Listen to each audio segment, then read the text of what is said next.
everybody. We're delighted to welcome the YPO global community to this call this morning, sponsored or hosted by YPO UK Regional. I'm Mark Hamill, Chapter Chair. Extended thanks to our Chapter Manager, Nitin, who is our Learning Officer, for putting our virtual agenda together. We're delighted to welcome a Chapter member, Eric Particular, on the call this morning. The topic is Becoming Extraordinary with IPA, Identity, Productivity and Antifragility.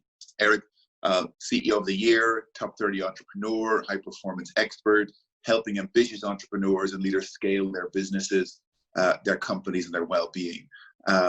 Eric has advised Fortune 50 CEOs while at McKinsey, helped build Skype's business and co-founded Chilango's restaurant across the UK. Eric, we're delighted to have you this morning, and thank you so much for coming on board and sharing your insight with us.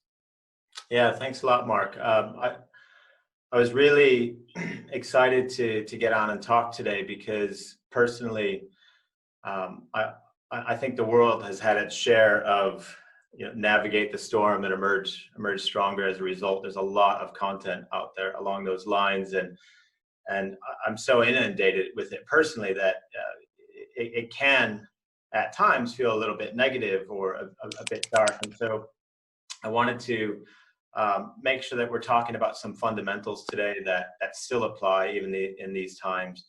Hopefully provide a bit of an uplift, in the clouds that are in the sky at the moment. So that's the intent. I hope it helps.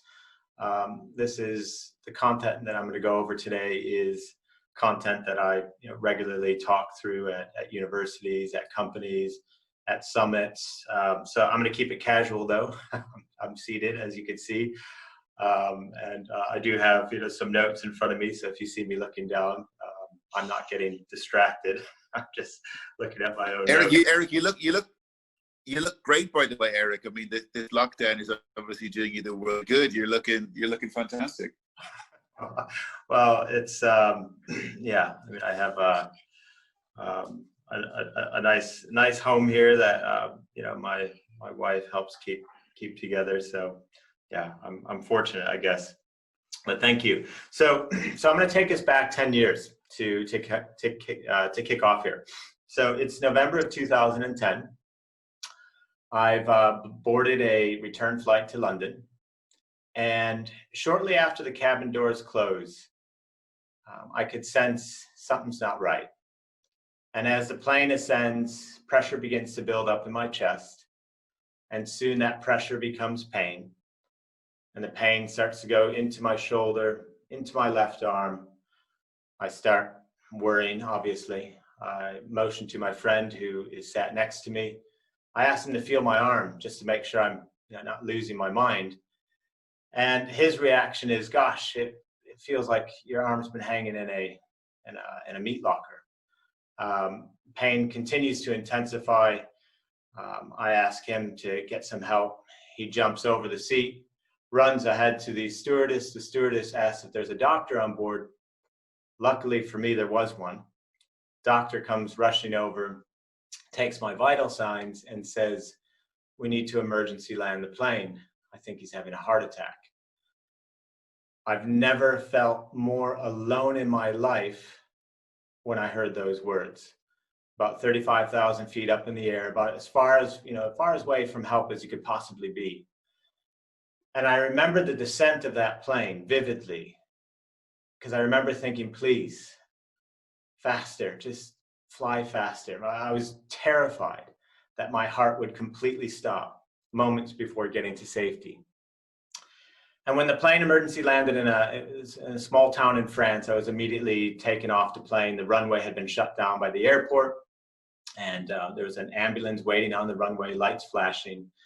They took me immediately into the ambulance, administered nitrates, and opened up my arteries. And as that ambulance sped off to the local hospital, I looked up into the eyes of the French paramedic looking down at me and said, "Please, don't let me die. I have a 5-year-old son." Because in a moment like that, what truly matters comes out. You put it this way: if you were suddenly given 5 more minutes of life, it's not like any of you would say, "Oh, thank God. Would you mind passing my laptop very quickly so I can fire off a few more emails?" You'd want to spend that time with those closest to you. Maybe a final hug, maybe a final, words of wisdom to someone. That's what really matters. And the truth revealed itself in that moment for me. You see, prior to that point, that plane incident, I had been obsessed with achievement and high performance, but I approached it in all the wrong ways over that 10-year period, working 100+ hour work weeks at McKinsey & Company, helping scale up Skype before we sold to eBay for about $4 billion. And then while building several of my own businesses, including Chilango, a chain of Mexican restaurants. But after that point, the search process began for me. I realized that if I wanted to continue performing at a high level, I had to find a way to do it, without breaking down. And so my quest began. I went all in, became an expert in the field of high performance. I completed a coaching apprenticeship and certification with Professor B.J. Fogg. He runs Stanford University's Behavior Design Lab, because I really wanted to understand from a behavioral science point of view, how do we deconstruct bad habits and build up good habits, because the trajectory of our lives will essentially be the collection of good versus bad habits. And one of the startling discoveries that I made in all of my high performance research and all of my mastery studies is that one of the commonalities between anyone who's achieved mastery or the pinnacle of whatever their field is, whether it's business, sports, military, is that you find a coach. And few people realize perhaps that Steve Jobs, the Google founders, and so many other Silicon Valley companies actually all shared the same coach. And then it dawned on me, if the very best even need a coach to get to the top and stay there, what does that say about the rest of us? So I hired a coach myself, got into the best health and shape of my life, became a lot more present and available as a husband and a father. And I started to bring all of this to my leadership teams and exec teams. And then, as Mark mentioned, last year I was recognized as the UK CEO of the Year. And I became so inspired with all these positive changes that I decided to become a coach myself. And I ended up finding my true calling through all of this, which is quite special. Now, I appreciate many of you may not have had a health scare as I did, and I certainly wouldn't want you to have that. But I'm also sure that many of you at some point have realized that something needs to change. And probably like me, you've looked in the mirror at times and thought that you'd be further ahead than you were. And I just don't wait for something bad to happen before making that decision to become all that you can be. Because it really is just a decision. Before that plane emergency landed, I didn't feel balanced. I felt constantly overworked. And while I would have bouts of success, that success would often be derailed by some kind of unplanned event. I'm not talking about coronavirus, but even the smaller things. However, since that moment, and since implementing many of the things I'm going to be talking about today, I started to show up at my best, not just on the work front, but also the health and the home fronts. I started to produce a lot more with less effort, and I was better equipped to handle the unexpected and still, emerge strong from whatever it was. And that gets to my, core belief, which is that through my personal experience, my experience with my clients, I believe that literally anyone can become extraordinary, can reach their full potential, and that it's never too late to start. And I've, over the last 10 years, aside from the leadership teams that I've led, have helped hundreds of entrepreneurs and leaders scale up themselves, their companies, their health and relationships, all in that quest to become the best version of themselves. Not just make a lot of money, for example. There's more to life, as we all know, than that. And I find that this quest for improvement, I mean, look, we all want to improve, right? I mean, we all want to become the best we can be. That's really not the issue. The issue is more how. How do we do it? And that's what I wanted to share today. So in the next 30 minutes or so, I want to share 3 hows. How to step into being your best through the power of identity. How to better optimize yourself for action through increased productivity.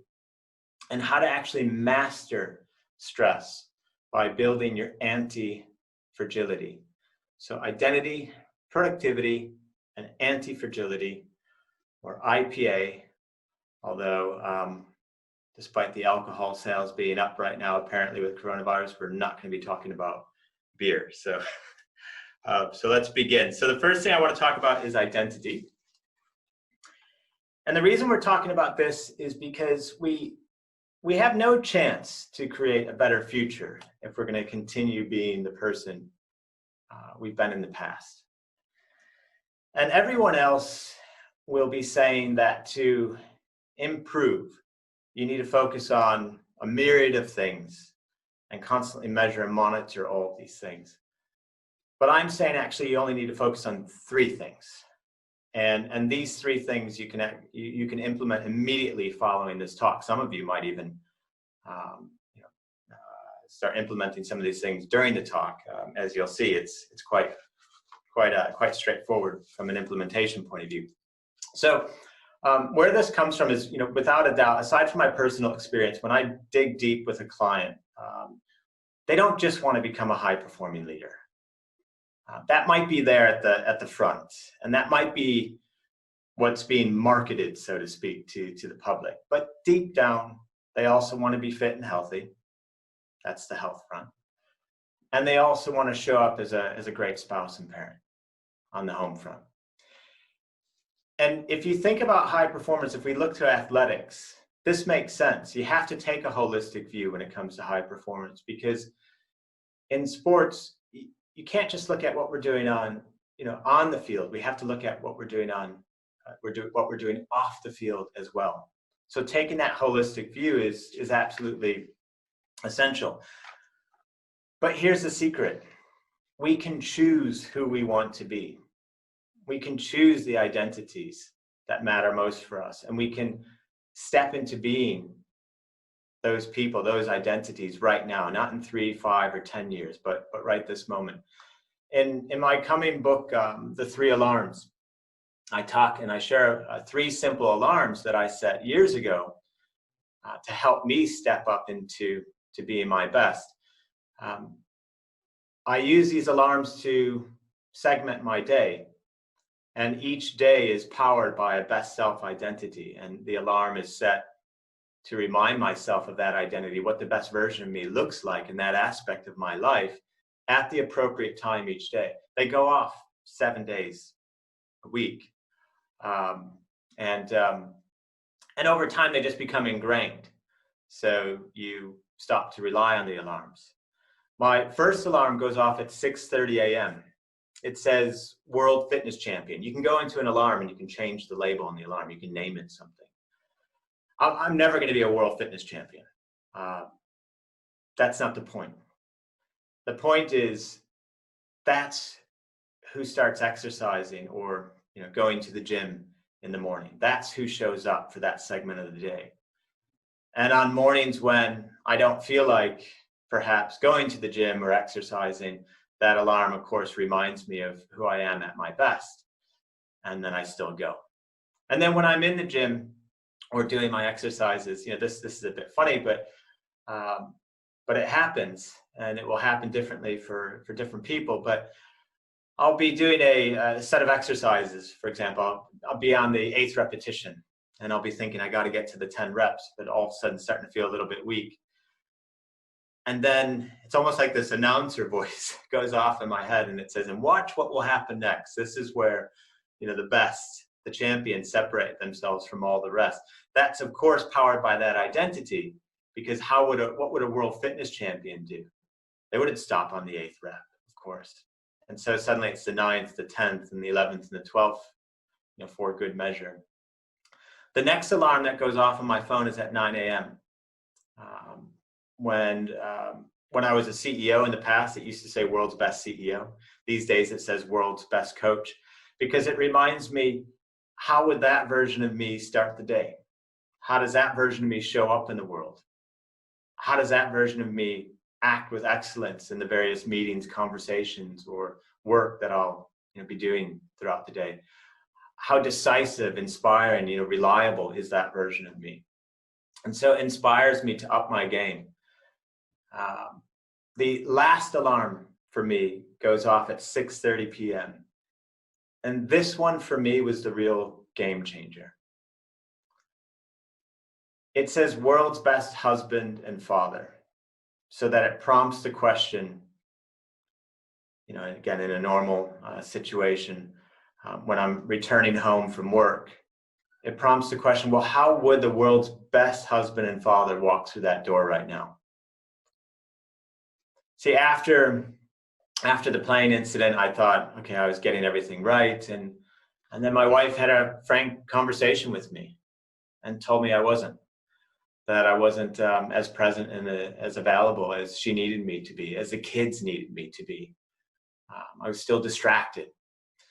I wasn't as helpful as I could have been. And it was tough hearing that, because frankly, I'd already been through a lot and thought I had improved quite a lot. But this woman, some of you, know Giselle, my wife. This woman's done so much for me that when she said that, I thought there's no way I'm going to let her down. And when I put that alarm in, it literally changed the way I started showing up, because it got me to think more intentionally before I walked through the door. Well, how would the world's best husband and father walk through that door right now?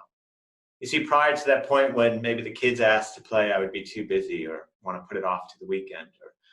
Or Giselle, my wife, when she would ask to sit down and chat or help doing something, again, I want to push it off till later because I was focused on my work. But is that how the world's best father responds to his kids when they want to play?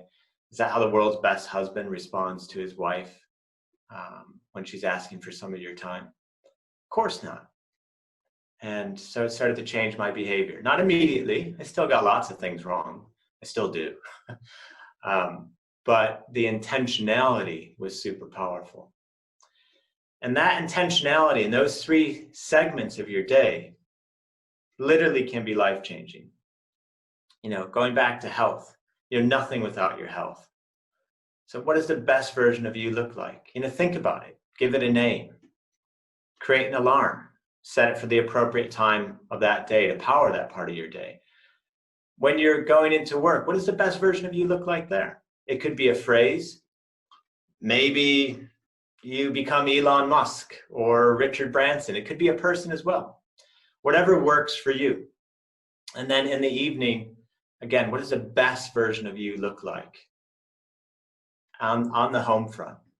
What does the best version of you look like for your spouse, for your kids? I say to my clients, if you want to be a great leader, well, then start by being a great spouse and parent, because leadership starts at home. And while these alarms are great reminders of how to bring a bit more intentionality into your life, there's also another technique I want to talk to you about, which is called, I call them champion proofs. So I sort of think of these, health, wealth, and relationships, or the health, work and home fronts. The identity that I assign to each of these, this identity is like the champion version of me. And then I think to myself, well, if I need to evidence that champion version of me every single day, then how would I go about doing that? How would I prove that? And so what I do at the start of each morning as part of my morning ritual is I choose number one thing, a behavior or an action that I could do powered by that best self identity in those 3 areas of life that matter most to me, to evidence that I'm stepping into being my best. So for example, for World Fitness Champion, Well, I'll take this morning as an example. So this morning, we have 50 stairs in the house. And so I ran the stairs for 30 minutes up and down, 2 steps at a time, as fast as I could go. Because that was the number one thing I could do to evidence that I was being that identity today. For World's Best Coach, my number one today is actually this talk. I thought, well, how do I show up and really serve? How do I show up and deliver with excellence, for the community here? And then for World's Best Husband and Father, actually already took care of the number one. I did it right before this talk, and I helped my 6-year-old with his reading for 1 hour. Well, he read. I listened and chipped in where he needed some help. So you can think of a number one action that you can do in each area. And I want to share a story. I'm going to reference clients through this talk, but have changed all their names and anonymized it slightly. But 95% of what you hear from these client stories is exactly what's happened. So we'll call this person Patrick. Patrick signed up for my newsletter, which, if you're interested in receiving high performance insights on a weekly basis, I do a newsletter. You can just go to ericpartaker.com and sign up there. So Patrick signed up for the newsletter. He ended up doing one of the complimentary coaching sessions that I offer. And he got so inspired with these 3 alarms that he set his own alarms. And then he wrote in and he said, Eric, I've set these alarms and they've been a game changer for me. And I wanted to share with you each of them. And so I'd like to share these with you now, because he was very keen to kind of spread the word using him as an example. So Patrick, by background, he's the CEO of a 100 million pound manufacturing company. His health alarm. So he set his health alarm for 6:30 a.m. and he labeled it 70-year-old me. And he thought, if the 70-year-old version of himself was there every morning to show the impact of his poor, eating, nutrition, exercise decisions, that he wouldn't even think twice about making decisions like that. And as a result, he said he began waking up and exercising 4 days a week, which he hadn't done previously at all in the 2 years prior. He no longer stopped at the gas station to grab a coffee and cinnamon muffin along the way. And throughout the rest of the day, he said he stopped eating any processed foods and bread. And in a matter of 3 months, he lost 25 pounds, or about 12 kilos. And he said, quote, "I feel great, more enthusiastic, and more driven to do everything." So I thought that was magical. On the work front, he set his alarm for 8:45 a.m. He named it World's Best Leader. That's the time when he sat at his desk, and he wanted that to bring intentionality into his day. And one of the things I also taught Patrick was how to have difficult conversations sooner rather than later in the session that we did together. So he was especially determined to action the difficult conversation training with this new work identity and improve safety throughout the company. So he organized a safety summit with all of his leaders and outlined why safety was important, outlined the expectations, clearly explained the consequences of failure, which included dismissal. And within just 3 weeks, he said his company experienced a 75% drop in the accident rates. So a massive improvement in safety. And then he said, quote, "The company behaviors are changing. And ultimately that came from me deciding to lead differently and create clear accountability. This I can link back to my best self identity and my alarm." On the home front, his last alarm was named same as mine, actually. So World's Best Husband and Father, set for 6:30 p.m., also the same time as mine. He admitted that this alarm was still a work in progress. So when it goes off, at the time when it went off, he would either still be at work, which would prompt him to go home, or sometimes it would go off on his way home, and just hearing it, he knew what the alarm was, and it prompted him to reflect, how do I walk to that door with more intentionality? And then he said, I quote, "I know that with 4 kids, it can be very difficult for my wife at times. Simply recognizing this ahead of time changes the way I respond to things when I get home.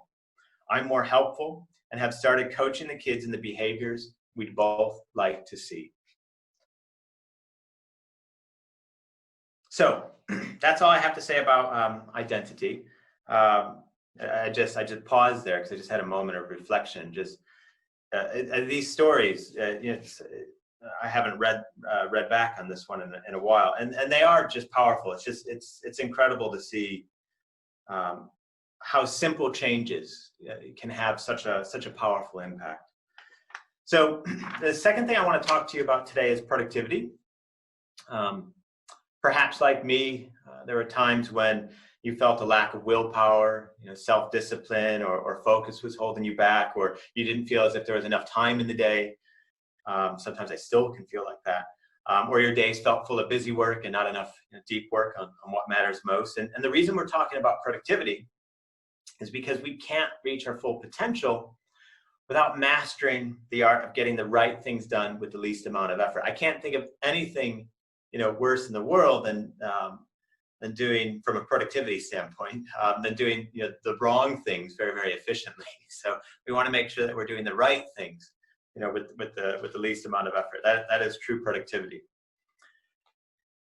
And this is important, also because we have a window of opportunity to change the trajectory of our lives. If you think about somebody who's become all that they wanted to become or reach their full potential, if we look at the day as a perfect unit of time, we can think of it as that person has been more successful at stringing together more winning days than, say, someone else. And so we want to turn each day into a masterpiece, like the late John Wooden, incredible, famous basketball coach in the U.S. His advice was to truly make every single day a masterpiece. So how do we do that? Now there's a million different things that we can do for productivity, and we don't have time to go through them all. But I'm going to share with you what I found to deliver the best results for both me and my clients. So the first involves design. We don't become more productive. We want to design for productivity. We want to design productivity into our days. And I'm going to give you 3 simple things that you can do that should help transform your productivity. Number 1 is to recognize that a productive day actually starts the day before. And it starts by shutting down your day. And you do that by, last email scan. You can do a quick check on what's coming up in the few days ahead. Go through your to-do lists, what's going on there. Refer back to your top goals for the week. And then actually go to the next day and look at your calendar and look at what white space, time between meetings you have in the day, and what would be the top 3 things that you could do the following day, and then dropping those into the white spaces of your day. So that's properly shutting down, so that you're not constantly thinking about work. You don't need to think about what you're going to, as a matter of fact, the magical thing that has happened for me is that I typically wake up each morning having no idea what I'm going to be doing that day. Like literally no clue. And I have to refer to my journal. And that's because I've completely emptied my head the day before. I know exactly what I'm going to be doing when. And I just look at the journal and I go, oh, there. Okay, that's what I'm supposed to be doing today. And it's a great feeling because I don't have to worry about anything ever. It's all planned out. The other thing that I bundled together with that shutdown ritual, and that, by the way, what I just described, put it in your calendar. What gets scheduled gets done. So put an appointment in your calendar, call it shutdown. And the little tips that I just gave you there, put it into the meeting description. So it becomes like a checklist that you just follow each day. The other thing, though, to bundle with that is a digital sunset. So many of, especially high achieving people, myself included, I did this for years. Many high achievers will think that they're different. I don't need 8 hours of sleep. I've proven to myself that I can function just fine on 6 or 7 hours. No, that's not what's going on. What's going on is that you've just become accustomed to operating on a lower baseline. you lack a reference point to even compare what 8 hours of sleep feels like. The chances of you having a gene, there's a gene associated with being able to thrive on less sleep than 8 hours. The chances of you having that gene is equivalent to you being struck by lightning. So unless somebody listening to this right now has been struck by lightning, I'd say that you don't have the gene. Your odds are literally, I think it's 1 in 12 million or something. You don't have the gene. So you would benefit from sleeping 8 hours a night. Now, where is this all going? It's a additional thing that I bundle with the shutdown. It can be at the same time or it can be a little bit later if you like, but it's called a digital sunset. And I encourage you to make sure that all of your electronics are shut off at least 1 hour before you're going to be asleep, such that you get 8 hours of sleep. Because if you are exposing yourself to, especially the blue light that is emitted from the electronic devices that we're constantly looking at, it will inhibit your melatonin production by 50%. What is melatonin? Melatonin is the substance that your body naturally releases to induce sleep. Now, this can all become a vicious circle because you can think, well, but I can't sleep 8 hours. It never works. I wake up. Well, yeah, because you're probably constantly thinking about work because you haven't properly shut down. What do I need to do tomorrow? When do I need to do it? So you're not present in the moment. And you're probably not sleeping well because you only have 50% of the melatonin in your body that you should have. So you're not going into the deepest layers of your sleep cycles, nor are you staying there long enough. So yes, you will struggle sleeping a full 8 hours. But when you do sleep those full 8 hours, you will show up with greater ability to focus. You will have less fatigue. You won't hit that 2:30, 3:30 point in the day where you feel a bit worn out. You'll be less likely to procrastinate. All of this is linked to sleeping a full 8 hours. Now, these are just the short-term productivity benefits. I'll also throw in some other stuff to help you make the decision to start prioritizing your sleep. So those who chronically get less than the recommended sleep, especially if you're starting to get to around 6 or lower, you are significantly increasing your risk for cardiovascular disease, cancer, and mental illness like dementia and Alzheimer's. So if you don't want to do it for productivity's sake, do it for yourself, do it for your family's sake, because I'm sure they would love to have you around as long as possible. The next routine is in the morning, and I refer to this as always be creative before reactive. Too often people start their day with inputs rather than outputs. And what I mean is, typical person, me included, before I implemented this, would start my day looking at my phone perhaps, or going into Gmail, or social media, or news. And that's like literally dropping yourself into a pinball machine to be bounced from one person's agenda to the next. It just leads to a very frazzled start to the day. Protect at least your first hour of the day. Don't do calls. Don't do social media, email. For just those first 60 minutes, be creative before reactive. What should you work on? Well, if you've decided what you're going to be working on the day before, you know exactly what to jump into. Maybe it's that presentation. Maybe it's that talk. Maybe it's just pure thinking or strategic time. But be creative before reactive. And then the last thing I want you to think about from a productivity design point of view is let's slay the myth of multitasking. It is a myth, first of all, because there's very few things that you can do at the same time as something else. I mean, yes, we can walk and chew gum at the same time, but when you're multitasking, what you're really doing is task switching from one thing to the other, very, very short increments.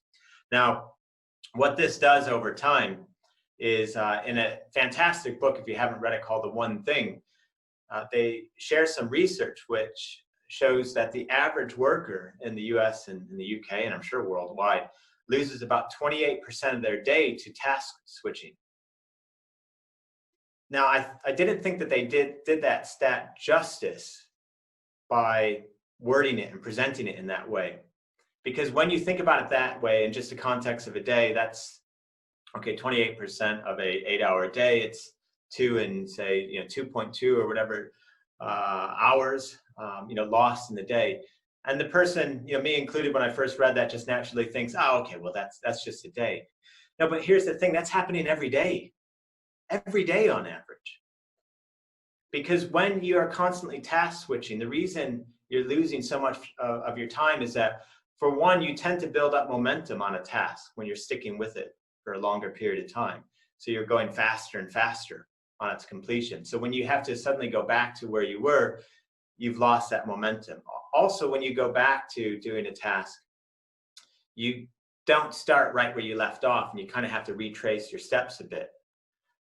And what I mean by multitasking or task switching, it can be, for example, you sit down and you start doing your presentation at 9 o'clock. At 9:13, suddenly you recognize that your tea's cool, and you go to reheat that, and you sit back down, and then you go into your inbox, and oh, this email is interesting, and now you're looking at that email, and that person references something that also sounds interesting, and I'm just going to do a very quick little Google search here, and oh wow, and suddenly I'm reading this article, and now it's 10 o'clock, and suddenly you have a phone call, and you look back at the presentation you're supposed to be working on, and you only worked on it for 13 minutes. And that's because you're constantly switching tasks versus just staying with one thing, repeatedly. But going back to the mathematics of this, 28% of the day, let's extrapolate that, because actually what that is, if we take away holiday weeks in a year, and if we apply it to, say, 46 work weeks in a year, 28%, suddenly we get to 13 weeks. That's incredible from an insight point of view, and also very alarming, because that means that the average worker is only playing with 3 quarters a year. There's a whole quarter missing. So of course people are going to feel stressed and not as productive as they could be, because they're only playing with 3 quarters in their deck. So if you master this habit of single tasking, staying with a task and not resisting the urge to keep jumping from one thing to another, stick with something for at least an hour, an hour and a half, you have the chance of adding 13 weeks a year to your life. Now, whether you want to use that to work more or use it to work less, it's still an extra quarter a year. So that's productivity design. The next thing I want to talk about is the power of massive goals. Growing up, my parents, I remember my mom and dad constantly saying, Eric, shoot. I'm sure you've heard this, Eric, shoot for the moon, because even if you miss, you'll still land amongst the stars. And while simple routines optimize us for productivity, we still need to be productive towards something. In this way, productivity becomes more like an exciting force that pulls us, rather than we're whipping ourselves. And there's a big difference there. At Skype, when we were building that, our tagline was, the whole world can talk for free. Think about that. 23 versus 18. اللي هو premium. Think about that from a massive goal point of view. The whole world can talk for free. It created this revolutionary spirit. We thought we were doing the world good. We knew we were doing the world good. The feedback, proved that. And we are increasing the frequency of people's communication, connecting long distance relationships through sight that previously had only been audio. And having that massive goal inspired massive action across the company. And I'm sure it's not the only factor that led to the exit to eBay was for $4 billion. It wasn't the only factor that led to that, but I know it played a massive result in that, because voice over IP had existed prior to that for 10 years, but Skype made it finally take off at the time. This is going years back, by the way. This is going back to 2004 or 5. So setting massive goals for you and your business is a next level productivity driver for a handful of reasons. So one, it's going to force you to commit before you're ready. Rather than waiting for things to be just right, which they never are, you're pushed to get going. And with a big goal, you'll never feel ready. So it's automatically going to force you to get into that habit of committing before you're ready. That's one of the biggest productivity killers I see with people, is that, well, why didn't you start? Why didn't you launch whatever that? Well, it just wasn't perfect yet. It also enables us to dream big. And when we dream big, we get excited, and that improves our productivity. It makes us hyper aware of time. When you're working against a massive goal, every second counts, and so you start being more mindful of the minutes. It forces you to take commensurate action with whatever the goal requires. And then lastly, massive goals prompt us to get real with ourselves and confront our deficiencies. As I crossed the chasm from founder to CEO in my own journey with Chilango, the restaurant chain that I built, I could see gaps in my own leadership. And I voiced those concerns with my coach. And we came up with this lofty goal. It was mentioned earlier, the CEO of the Year award. And I remember when it was suggested, I thought, well, that's a bit overkill. That's crazy. But it prompted the creation, with the help of my coach, of what ended up becoming a 2-year leadership boot camp. I ended up interviewing top performing CEOs throughout the world to understand what drove their success. I read tons on leadership, 360s with my team and board, and I took a level of action that I never would have taken, certainly not to that degree, had I not had that massive goal, to inspire that action.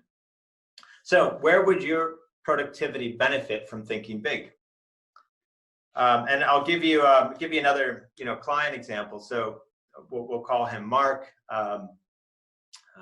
He's CEO of a digital transformation agency, and he was keen to turn his company into a high-performing team. So he thought that the results were basically being held back, that he was performing at one level, the team was performing at another. First thing I did was make sure that Mark looked in the mirror, because the team's performance would be a reflection ultimately of his leadership, which he did. And then we looked through strategy, the way he was executing things, the way the team was being managed. And again, all of this productivity that I was able to create for him was the byproduct of having set that massive goal for myself.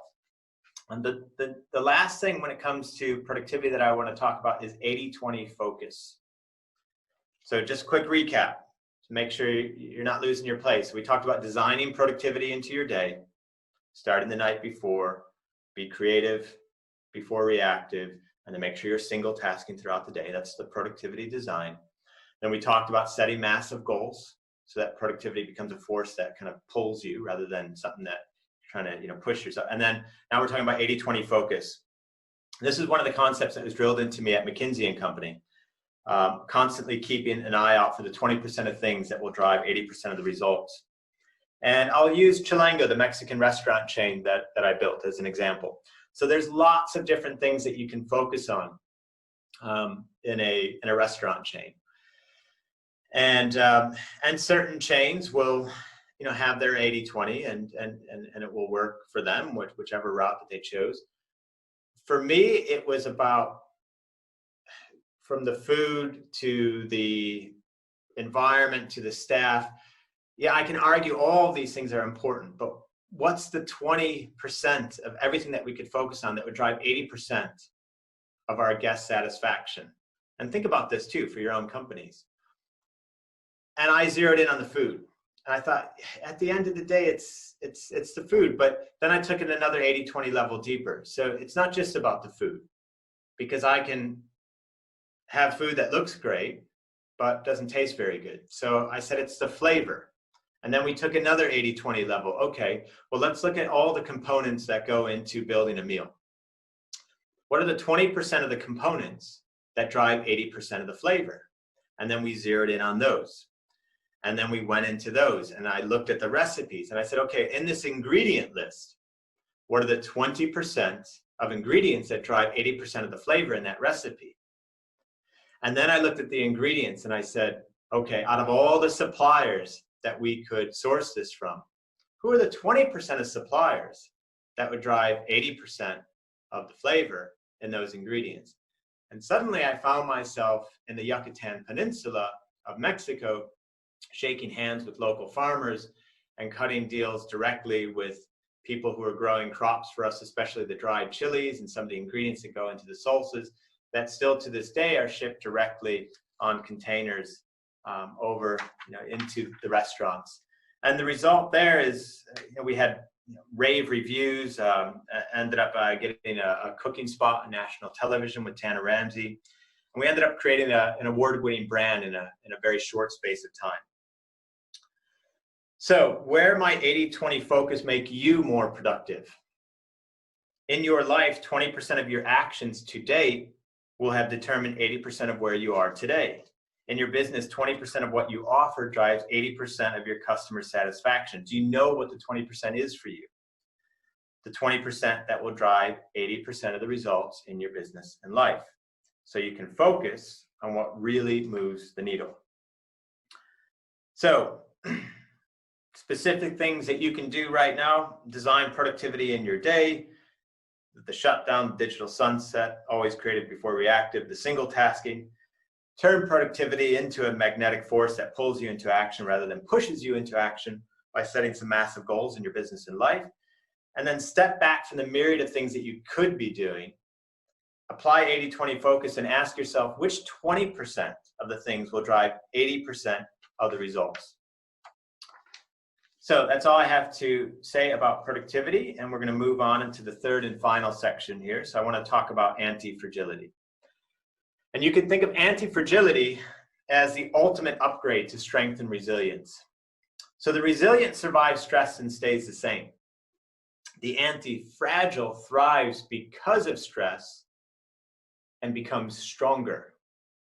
Key difference. One of my all-time favorite quotes is Mike Tyson's, "Everyone has a plan until they get punched in the mouth." And the reason we're talking about this today is despite all of our identity and productivity improvements, things will still not go to plan. And when things get tough and chaotic, how do you respond? Think about it. How do you typically respond? So most people view stress negatively, but you're thinking about it wrong. You're thinking that you need to avoid stress, when instead you should think about how you can better manage and actually benefit from stress.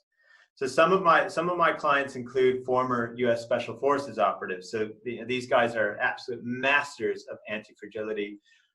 They have a habit, I would say, even a liking to step into discomfort and still show up with excellence despite whatever chaos or stress is going around them. And that, by the way, it's not just combat. Just as a side note, a lot of the work that they do will be just training local forces in a local group to better protect themselves, better manage their defenses, and survive on their own. Now, you may think that you can't relate to people like that, but then you'd be wrong, because your body is the perfect model of anti-fragility. So UV radiation, for example, in small doses repairs tissue and generates vitamin D. As we all, I'm sure, know, a vitamin that's absolutely essential for every cell in your body. Exposure to germs and bacteria builds the body's immune system, and stressing a muscle causes it to grow.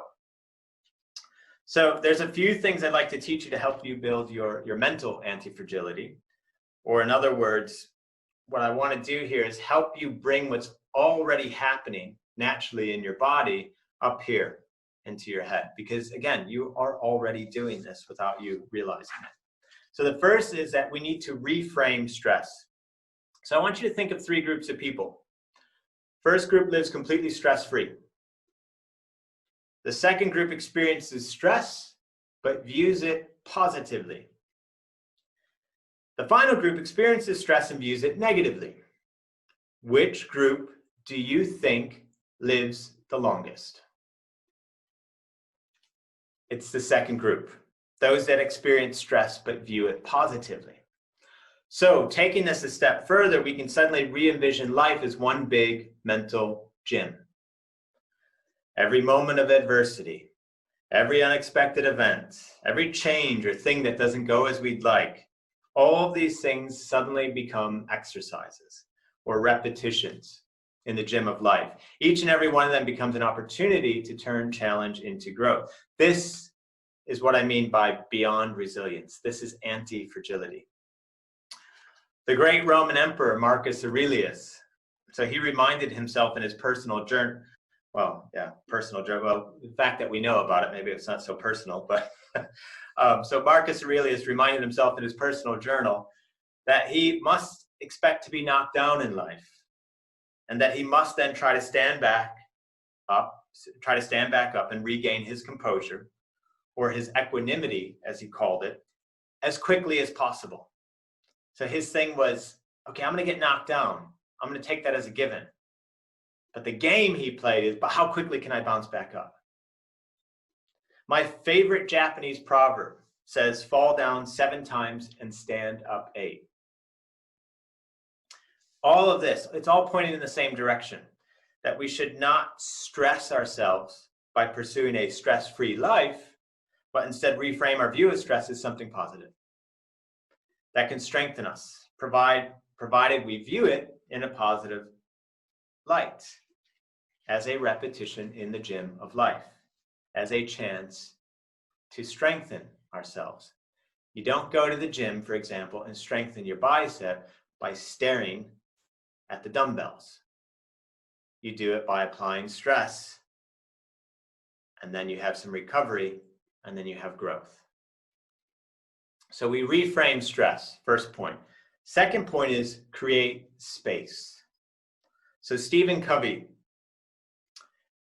was in a library in Hawaii, and he picked up a random book, and he came across a quote which he said forever changed his life. And it was something along the lines of, between stimulus and response, there exists a space. And within this space lies both our growth and freedom. Now, he claimed to have gone back to the library to find the title of the book, which he hadn't gotten the first time around. So I can't properly source this, but other than talk about Stephen Covey sharing what he had found. But the book was gone. So we don't know who wrote this, but put that aside, the thought's quite magical. And let me break this down, what this means here. So most of us go through life without realizing that there is a space between stimulus and response. And what I mean is that something will happen that triggers us, a stimulus. It could be somebody cutting us off in line, or we get into the post office and we're already running late, and we get in and it's like there's this huge queue and we're like, oh man. Or we want our coffee at Starbucks, we get in, there's a big queue there. Or something bigger, like the mortgage doesn't go through, the fundraising round doesn't complete, the kids are not behaving in the way that we would like, or we miss our train or our plane. And typically when any of those stimuli happen, we think it's fused directly to it is our response. And that's often an emotional response. And it's a suboptimal response. What I mean by that, it's not the response that the very best version of us would choose in that situation. And that's because we've almost just fused it together. We forget that there is a space. But here's the beautiful thing. We get to choose how we respond. And if we can get very, very good at creating a space, just a tiny bit of awareness between stimulus and response, we can shut off the ancient part of our brain, the emotional side, which is doing that suboptimal reaction, and give a chance for this part of the brain, what makes us human, the prefrontal cortex, our executive function, give a chance for that part of the brain to turn on.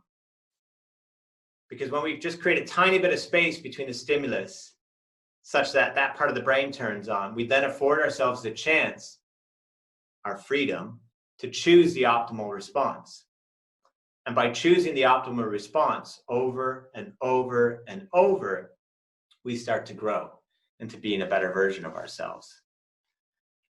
Now, how do you create that space? Well, you can just take a pause. You can take a deep breath. You can walk out of the room. Whatever it takes to create a tiny bit of awareness. Now, at first, you'll forget to do this. But everyone, on this talk right now, what you won't forget is what I've just shared with you. You won't be able to unlearn this now. And what I mean is that even if you respond to a stimuli or something not going your way or that typically triggers you, or a pet peeve in still a suboptimal way, you'll remember back because the seed's been planted, and you'll realize, I didn't create space. I didn't afford myself a tiny gap there so that I could choose the optimal response to that situation. And then maybe the next time you will create that space. The words will start to come out of your mouth, but you'll catch yourself and you'll pause and you'll ask, what's the best way to respond? And then you'll respond. And you'll keep, making mistakes, not making mistakes, but eventually your highs will become higher and your lows will become higher than your previous highs in terms of your ability to respond appropriately to stress. And the key thing is just create space. And the beauty of this is that the tool is, no matter what the stress is, just create space, a tiny bit of awareness between stimulus and response so that you can choose the optimal response. The last thing I want to share on the anti-fragility front is, I referenced this at the beginning of the talk. I've worked with coaches my whole, for the last decade. I've always had a coach in some capacity. So everything thus far is kind of relying on you and your inner wisdom, but there will be things that you miss, that you don't get on that you couldn't get on your own. And this is where having an outside perspective can help. So if you haven't yet experienced working with a coach, I would encourage you to reach out to your network and see who you might engage to help you on your journey, and especially with your developing your anti-fragility. I'm going to share one last client story very quickly here. So we're going to call him Tony. So Tony, super successful. He recently sold a business he built from scratch for over $50 million. He has several other businesses that I help him, think through and make decisions across. He has the dream home. I mean, his home is incredible. Basketball court inside the home, tennis court, swimming pool. Has a second home in the Caribbean, even a third home in Florida. But what he didn't have was a great relationship with his son. We'll call his son Matthew. He discovered it was linked primarily to how he responded to Matthew when Matthew wasn't at his best. Now, Matthew would do the typical things a 5-year-old does. He wouldn't do exactly as you asked. He'd have his tantrums and he'd misbehave. So what we did with Tony is we had him map out exactly what Matthew would do that would trigger him. And we had Tony visualize those situations and visualize how he typically would respond to that behavior. And then we had him think how the best version of him would respond. What does that clip of the video look like? And then we edited that in, and I asked him to kind of mentally play that and rehearse that in advance, anticipate, okay, Matthew's going to do point A that triggers you, this other thing he does, and activity C or whatever it is that triggers you, and you're going to respond in the optimal way. But the optimal response was simply just to create space. He didn't have to think of this kind of genius, perfect response. He just had to create space. That was his only goal, so that it could come to him in the moment. It transformed his relationship with his youngest son. And this was actually a big deal for him, because it was constantly on his mind in business that he wasn't showing up as a father that he could. So it was actually hurting him in his business life as well. And that all happened in a matter of weeks. And he said, I now feel as good as a father as I am as an entrepreneur. So one of the most common questions I get is, Eric, can you coach me? The answer is yes. I'd be more than happy to do a free session with anybody on the call. And then also, if you've liked some of these tips, I provide one simple practical tool every single week in my newsletter. If you just go to ericpartaker.com, you can sign up there. And I'll leave you, I'd like you to picture a day. Picture a day when you've scaled up your company, your leadership, and well-being. Picture a day when you feel confident as a leader, admired, vibrant, healthy, plenty of time with your family. You don't feel alone in your role anymore. Picture a day when you become the best version of yourself. And I'll leave you with this. Following the emergency landing of that plane 10 years ago, I continued to experience symptoms, including high blood pressure, for several years. But then I reached a point when the symptoms went away completely. And my cardiologist even said, Eric, if I were to refer you to another doctor and not share any of your history, they wouldn't be able to find any issues with your heart. So whatever you've been doing, keep doing it. Now, I know 100% that that's the result of having implemented correctly the myriad of high performance insights that I've gathered over the last 10 years. You see, every mistake you've made doesn't matter. Who you were yesterday doesn't matter. The time that you've wasted doesn't matter. You can reach your full potential. You can reach your full potential as an entrepreneur and a leader. You can reach your full potential with your company and people. You can reach your full potential with your health and relationships. You can reach your full potential. Thank you.